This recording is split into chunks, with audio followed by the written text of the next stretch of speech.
Hello everyone, welcome back to another lockdown reflection. Thanks for tuning in.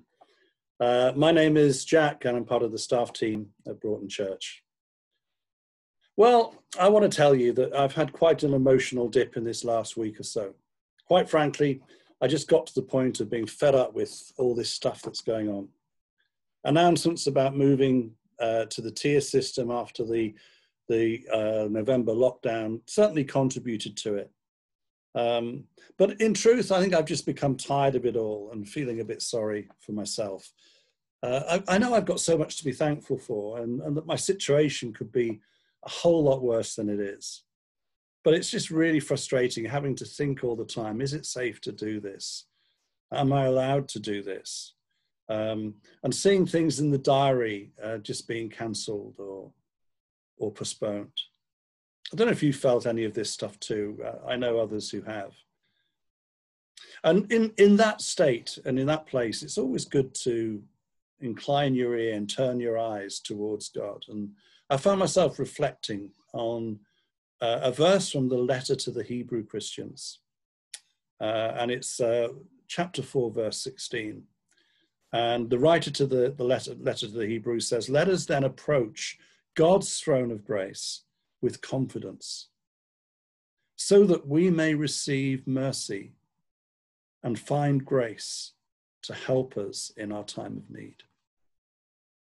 So that we may receive mercy and find grace to help us in our time of need.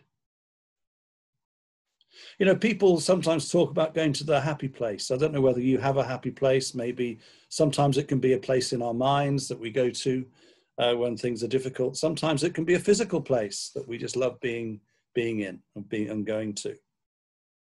As followers of Jesus, we have an amazing blessing in that we can come to the Father, to the throne of grace, confidently as we turn to God. And there are two things we're encouraged to do in this special place. We're encouraged to receive mercy and to find grace. And I'm going to think about the first of those today. We'll maybe come back to the second another day. So this phrase, receive mercy. Approach the throne of grace with confidence so that you may receive mercy. Our God is rich in mercy. Using this lovely word, he is merciful. Merciful. I was struck that we're asked to receive mercy. I can find this hard to do sometimes. Maybe if I know I've done something wrong and I don't really want to admit it. I don't really want to come clean about it. And maybe I'm not really very willing to change. It's very hard to receive mercy and God's gracious, loving forgiveness in that situation. But it's really important that we do.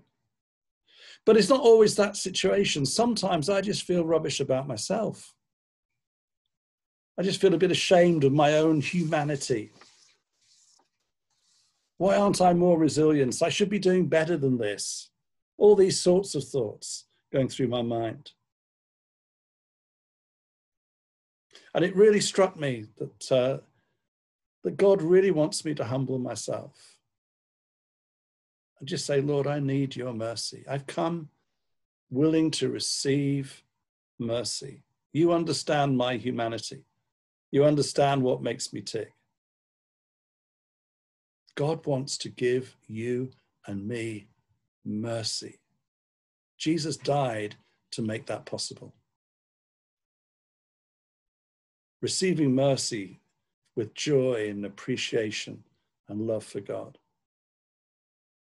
I don't know how you're doing as you listen to this, but I'm trying to remember at the moment that every time I consciously come to the Lord in prayer, to remember that he invites me to receive mercy. Indeed, as we see in this passage, we receive mercy and go on to find grace to help us in our time of need.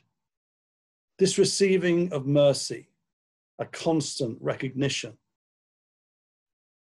is the foundation for going on to live and be blessed in everything that God wants to give us. So we can stay strong in the face of whatever comes our way and be a blessing to those around us. As this little reflection ends, I encourage you to stop for a moment and consider the invitation from God to receive mercy. God bless you. See you again soon.